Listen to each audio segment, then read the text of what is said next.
something that's happening either in the world by and large or something that's happening here locally. But sometimes, frankly, and this is my opinion, we just need to beat myself first. We just need to be shaken up. We just need to be reminded of that which is a reality. I could have probably used the word with a softer tone, but the truth is that it's inevitable. And every single one of us is going to leave this world. And while we're tried and tested with so many different tribulations and hardships and pains and agonies, just this week, if not last week alone, I ran into, two people that I know of very well.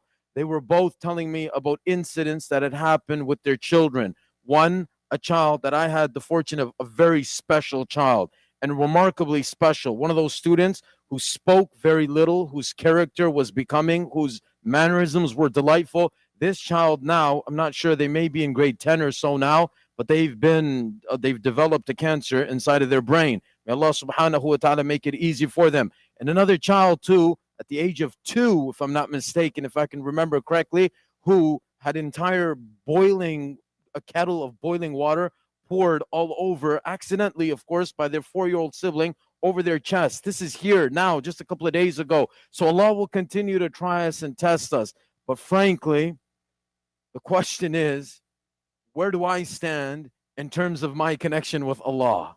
How often do I take myself to task? How often do I question myself? How often do I check myself? How often do I make an effort, an outright effort to purify, to rectify my condition, my iman? What is my stance with Allah subhanahu wa ta'ala? These trials will come, tribulations will come, and then they will go. There'll be days of happiness, there'll be days of joy, and then there will also be days, of course, like even on sunny days, there's clouds. There's going to be days when it's difficult for us. We're not going to understand that we will ultimately make it through, but it will be difficult. The question is, despite all of this, whether it's adversity, whether it's affluence, whether it's poverty, whether it's wealth, whether it's good health, or whether it's sickness, whether it's whatever condition we find ourselves in, we want that we're in a state at all times such that Allah subhanahu wa ta'ala is pleased with me. Those before us used to check themselves very often.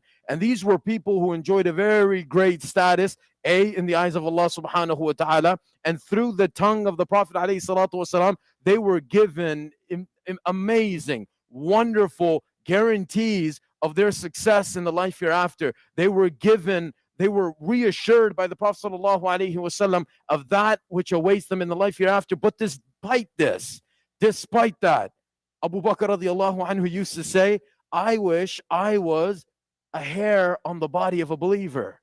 Somebody, again, and I say this all the time about him, let alone all the other accolades to his name, a man for whom every single door of Jannah will wish that he walks through me, wishes that he was the hair on the body of a believer. He used to say, I wish I was a blade of grass that would be done away with by the grazing of some beast. Really? Abu Bakr radiallahu anhu.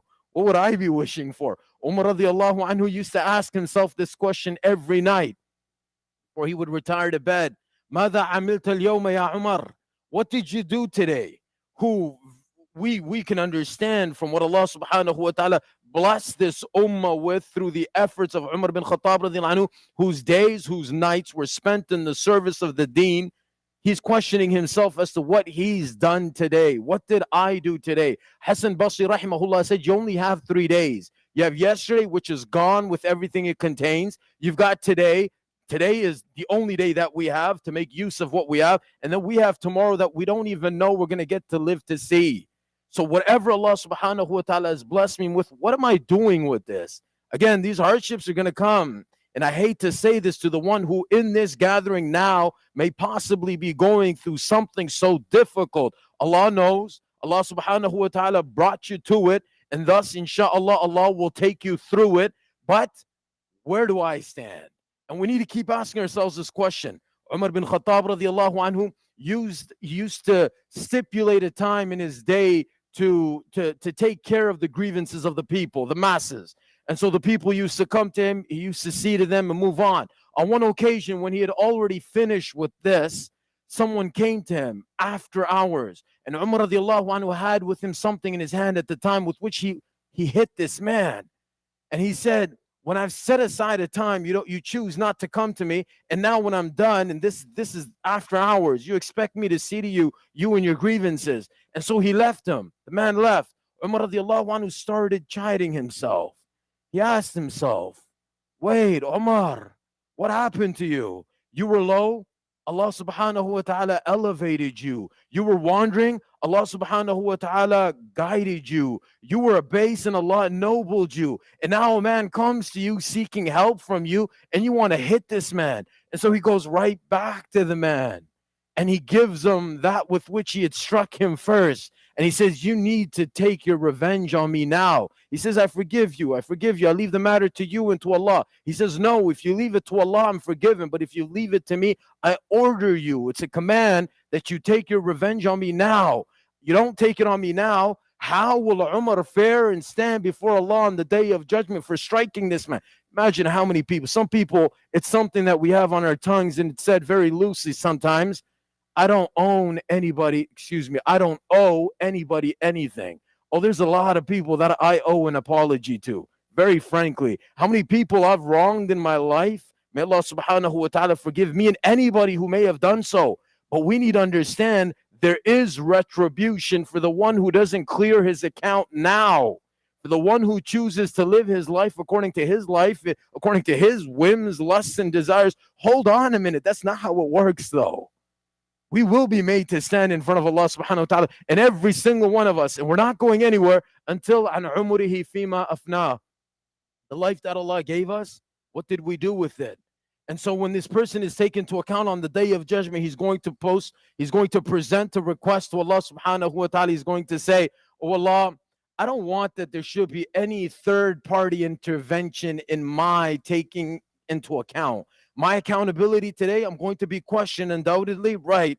So I don't want that anybody else should be involved. I want this to be between you and I. Allah will say, fair enough. اليوم نختم على أفواههم.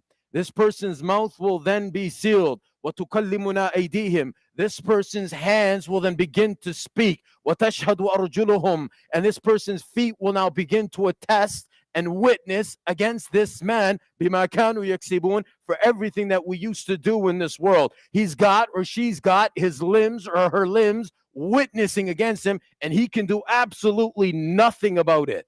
This is what you requested, and this is exactly what you're being served. And so now he's got his limbs attesting against him, witnessing against him for everything that transpired in this world. And finally, when he's given the ability to speak once again, he'll ask his limbs. Imagine, this is the Holy Quran speaking to us about this man speaking to his limbs on the day of judgment. Lima shahidtum alayna. What's wrong with you? All that I did in this world was to please you. All of that entertainment and fun and all those desires and lusts that I ran after, it was for you. He's addressing his limbs. They'll say, Antaqana Allahu alladhi antaqa kulla shay. That Allah has given us the ability to speak, who gave anything the ability to speak. The ability to speak comes from Allah. Allah has given us. It's His accord and it's His authority, and we do as Allah pleases. وَهُوَ خَلَقَكُمْ أَوَّلَ مَرَّةٍ وَإِلَيْهِ تُرْجَعُونَ. The limbs tell this man, he created you the first time. To Allah you were going to return. وهو خلقكم أول مرة وإليه ترجعون وما كنتم تستترون أن يشهد عليكم سمعكم ولا أبصاركم. Were you not shy? Were you not embarrassed that you went on with all? And I told you this about 10 minutes ago. This is just one of those khutbahs where I need to be shaken up, let alone anybody else. If anybody else is encouraged or inspired, فَبِهَا وَنَعِمَةٍ. And if not, this is for me. So they'll say, were you not afraid? Weren't you shy? Weren't you embarrassed? Like you knew we were watching you. We were witnessing everything that you did. أن يشهد عليكم سمعكم وأبصاركم وجلودكم بما كانوا يعملون. Oh, you knew we were watching. You knew this was happening. Yet you went on. You went on with the disobedience of Allah subhanahu wa ta'ala. This is why before our lives come to an end and this whole story is finished, we need to continue to check ourselves every single day and examine my life and examine this life that I live, this day to day. What are my days like? How much of my day is spent in the obedience of Allah subhanahu wa ta'ala versus how much of my day is spent in ma la ya'ni, something which won't be of any avail to me definitely in the life hereafter. and something which won't rescue me or help me in this world also? How much of my life is being spent on all of this frivolous and all of these useless and pointless and baseless things? How much of my time am I investing in something that I know for a fact will not help me in this world and will not be of any help to me when I stand before Allah subhanahu wa ta'ala, or when I'm questioned inside of the grave and these angels looking like that and sounding like this will come to me and begin their interrogation. What did we do with the life that Allah subhanahu wa ta'ala blessed us with? And according to one narration, an shababihi fima ablah, Allah subhanahu wa ta'ala gave us this youth. What did you and I do with this youth when we were in the primes of our lives, when we wanted ourselves to be looked at in the mirror every day for so long, and when we went on with all of this admiration and instant gratification for ourselves? What did you do during that time of your life? Allah knows. You could have been doing what you liked. You could have been doing whatever you wanted to. You had it all. You were in the prime, in the youth of your life. And despite that, a person chooses to live his or her life in accordance to the commandments of Allah subhanahu wa ta'ala. Thus, for a person like that, there's a very special place and position on the day of judgment, when everybody is just in complete, in pell-mell, everybody's just lost and in confusion, disarray and disorder. The day of judgment, this person who chose to live his life, his youth, in a manner pleasing to Allah subhanahu wa ta'ala, will have for him a very special place under the shade of the throne of Allah subhanahu wa ta'ala. And like this, there are others as well. But all of those individuals who make it under there, who'll be given this special treatment, it's actually not so easy for a man to be a ruler and to be just, for a person to be young, to be in their youth, and to be obedient to Allah subhanahu wa ta'ala. These are not so easy things to do.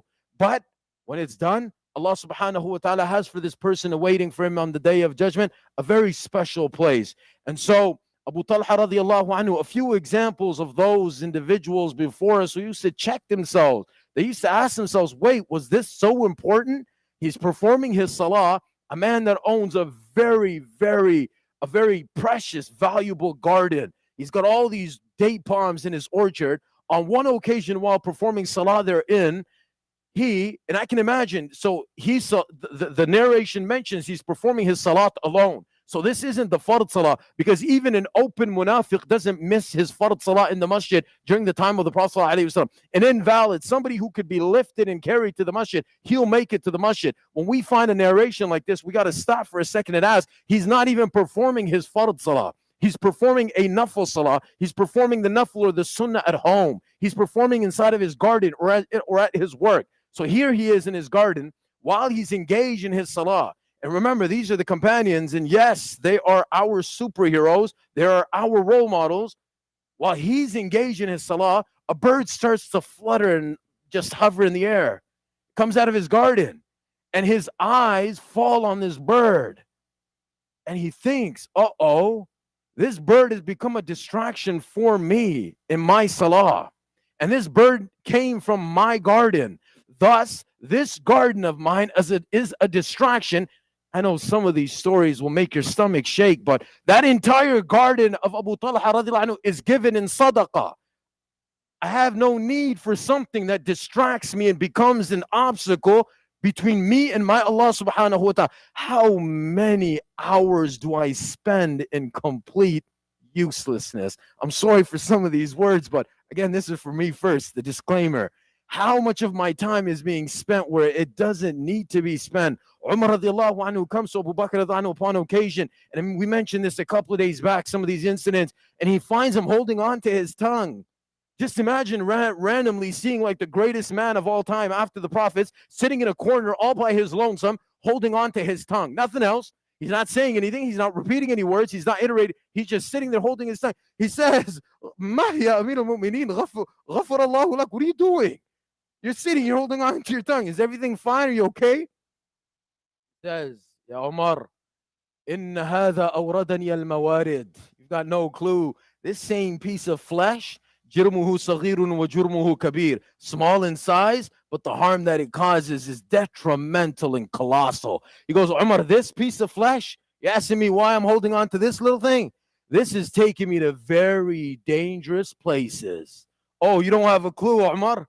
I need to check this thing before this thing wrecks me. It's either I check it or it wrecks me. In other words, Umar radiallahu anhu used to do this all the time. He used to ask himself, Umar, today an announcement's made that he died and she died. Tomorrow an announcement's going to be made that you died. What have you prepared, Umar? Dirar ibn Damura radiallahu anhu finds Ali bin Abi Talib radiallahu anhu upon occasion just sitting there, chiding and rebuking and admonishing himself. من قلة الزاد وبعد السفر ووحشة الطريق. Ali, what are you doing? What are you doing? You've got this huge, long journey ahead of you for which your provisions are very, very meager. What are you going to do? You're going to be made to go through this. What have you prepared? Every single one of us has to be prepared. If those before us, the likes of Abu Bakr, wa Umar, wa Uthman, wa Ali, Ridwanullahi ta'ala alayhim ajma'een, may Allah be pleased with every single one of them, if they were afraid of their having to stand before Allah on the day of judgment, well then, how much more should I be afraid?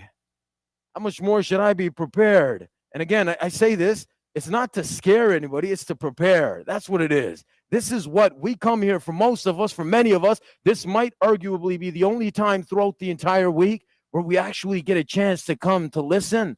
And it's not that I'm speaking and you should listen, no. But this is a time for me to be reminded. I'm so engrossed in the dunya and the affairs of this dunya. Salim ibn Abdullah ibn Umar. Umar radiallahu anhu's son, Abdullah ibn Umar. Remarkable companion. He's got a son by the name of Salim. Salim, the son of Abdullah, the son of Umar. On one occasion, he's in the Haram. He's in Masjid al-Haram, in Makkah al-Mukarramah. He sees the king of his time, Hisham ibn Abdul Malik. Hisham ibn Abdul Malik seizes the opportunity. He sees this man. He knows they appreciate the status of these people. This is the grandson of Umar bin Khattab radiallahu anhu. You can't go wrong. Anyways, let me make an offer to him. If he's got any need, I take care of it for him. Wonderful. He says, hey, Salim. He says, yes. He goes, Salni hajatan. Please, if you've got any need, ask me today, and then you see it done. I'll take care of it for you. He said, Your Highness, I've come to the house of Allah, and I don't think it's right for me to ask anybody else in his house for anything. Sham said, wow. All right. He waits for him to finish his rituals, the tawaf and the salat and everything else that these people did. And he exits Masjid al-Haram. He's not inside Allah's house anymore. Hisham's been following. He wants this opportunity. I've caught this man. I want to take care of him today. Hisham says, hey, we out now? He says, yes. He goes, go on. Salni. Ask me anything you like. He says, okay. Would you like that I ask you min ad-dunya am min al-akhirah? You want me to ask you from something of this world or something of the life hereafter? Hisham said, come on now, something related to the things of the dunya. I'll take care of it for you. He said, I haven't asked the one who owns the dunya for anything of this dunya. How do you expect me to ask someone who doesn't even own it for something of this dunya? Hisham said, I quit. That's it. These people understood. There's something far greater than this. May Allah subhanahu wa ta'ala give every single one of us the ability to introspect, to take ourselves into check, and to take stock of ourselves, and to keep taking accountability. Socrates said, we wouldn't quote him here, but nonetheless, a life that's not examined is a life that's not even worth living. Wa akhiru da'wana alhamdulillahi rabbil alameen.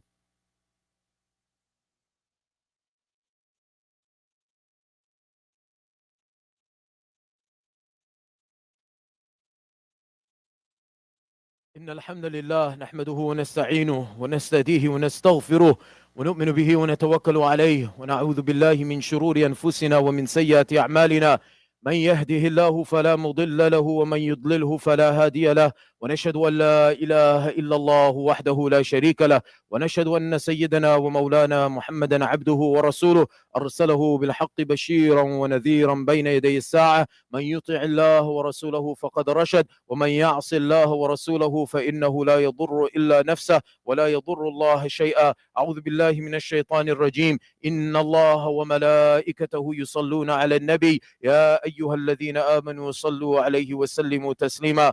اللهم صل على محمد عبدك ورسولك وصل على المؤمنين والمؤمنات والمسلمين والمسلمات وبارك على محمد وأزواجه وذريته وأصحابه، خصوصا على أفضل البشر بعد الأنبياء بالتحقيق أبي بكر الصديق رضي الله عنه، وعلى الناطق بالصدق والصواب الذي كان رأيه موافقا بالوحي والكتاب أمير المؤمنين عمر بن الخطاب رضي الله عنه، وعلى الكامل الحياء والإيمان الذي تستحيي منه ملائكة الرحمن أمير المؤمنين عثمان بن عفان رضي الله عنه، وعلى الولي الرضي صاحب العضد القوي أمير المؤمنين سيدنا علي رضي الله عنه، وعلى الإمامين الهمامين السعيدين الشهيدين أبي محمد الحسن وأبي عبد الله الحسين رضي الله عنهما، وعلى أمهما سيدة النساء فاطمة الزهراء رضي الله عنها، وعلى عميه الشريفين المطهرين من الأدناس حمزة والعباس رضي الله عنهما، وعلى الستة الباقية من العشرة المبشرة،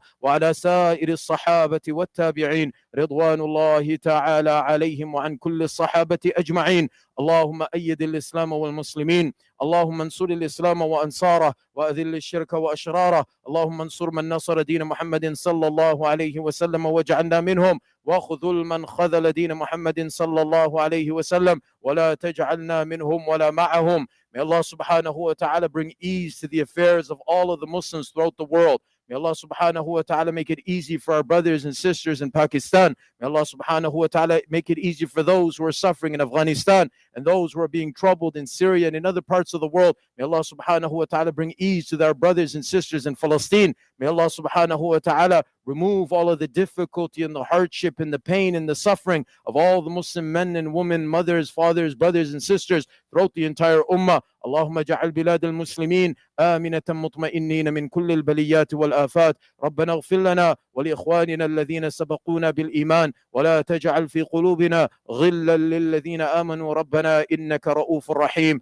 آمين يا رب العالمين. عباد الله رحمكم الله، إن الله يأمر بالعدل والإحسان وإيتاء ذي القربى وينهى عن الفحشاء والمنكر والبغي يعظكم لعلكم تذكرون، فاذكروني أذكركم واشكروا لي ولا تكفرون. وقيموا الصلاة. الله أكبر الله أكبر، أشهد أن لا إله إلا الله، أشهد أن محمدا رسول الله. حي على الصلاة حي على الفلاح، قد قامت الصلاة قد قامت الصلاة. الله أكبر الله أكبر، لا إله إلا الله.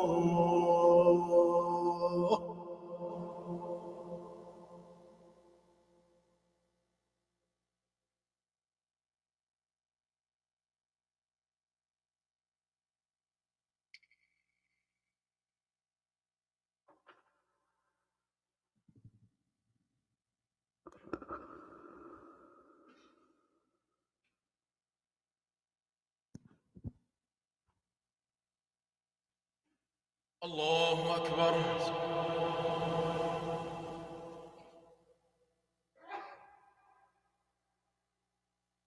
الحمد لله رب العالمين الرحمن الرحيم مالك يوم الدين، إياك نعبد وإياك نستعين، اهدنا الصراط المستقيم صراط الذين أنعمت عليهم غير المغضوب عليهم ولا الضالين.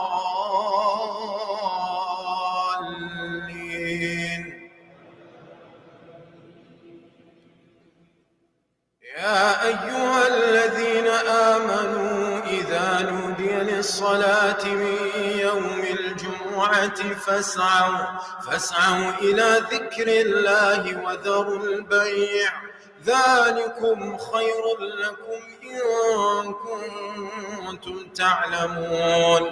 فإذا قضيت الصلاة فانتشروا في الأرض وابتغوا من فضل الله واذكروا الله كثيرا لعلكم تفلحون.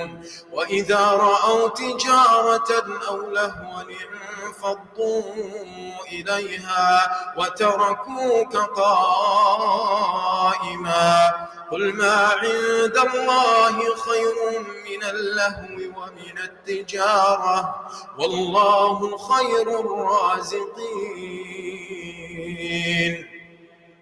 الله أكبر.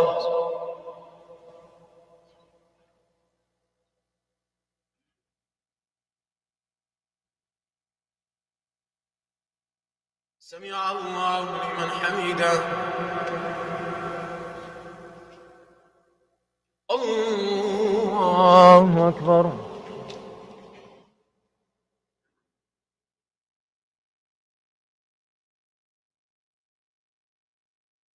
الله أكبر. الله أكبر.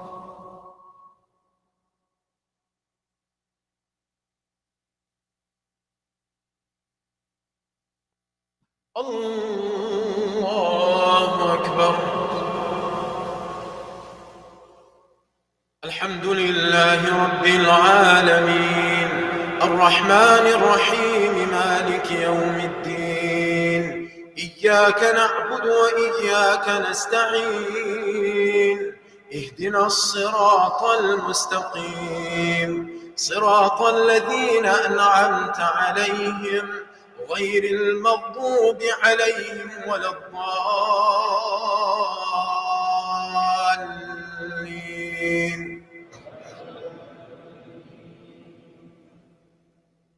قد أفلح من تزكى وذكر اسم ربه فصلى بل تؤثرون الحياة الدنيا والآخرة خير وأبقى إن هذا لفي الصحف الأولى صحف إبراهيم وموسى. الله أكبر.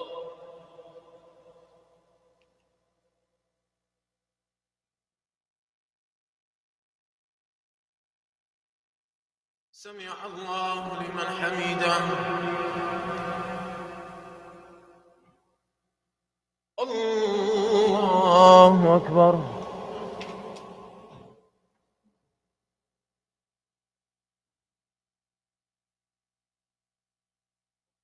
الله أكبر. الله أكبر.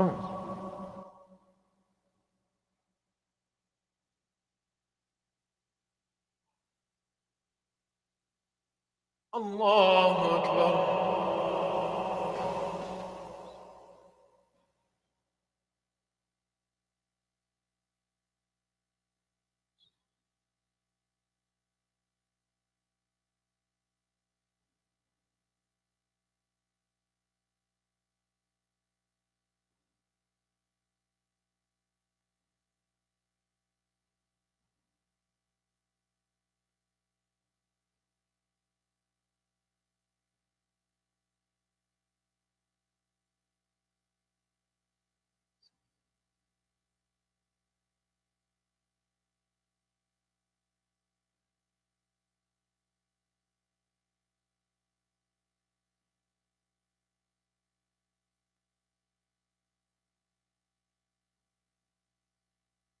السلام عليكم ورحمة الله. السلام عليكم ورحمة الله.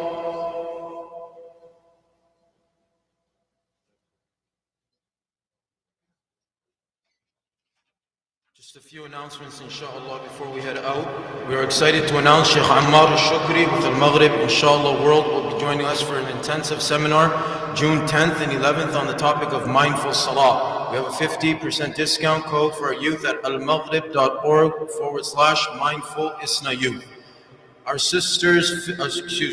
seniors fitness class begins tomorrow. Register if you're a senior and are interested in a low intensity class that'll help keep you active, grow stronger, and become healthier.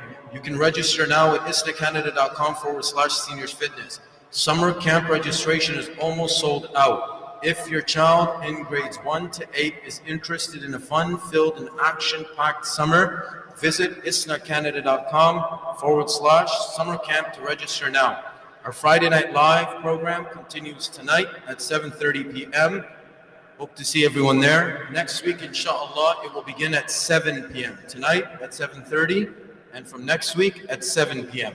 We are selling our chai in the lobby and fresh burgers in the front parking lot. Grab them on your way out. And a dua request for Brother Junaid's grandmother who has passed away. May Allah subhanahu wa ta'ala bless her with the highest ranks in Jannah. Ameen.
Assalamu alaikum. We just wanted to make an announcement. We did find a driver's license by the name of Sabr Ilyas. Once again, brother Sabr Ilyas, we found your driver's license. We are going to put it on the membar in the musalla.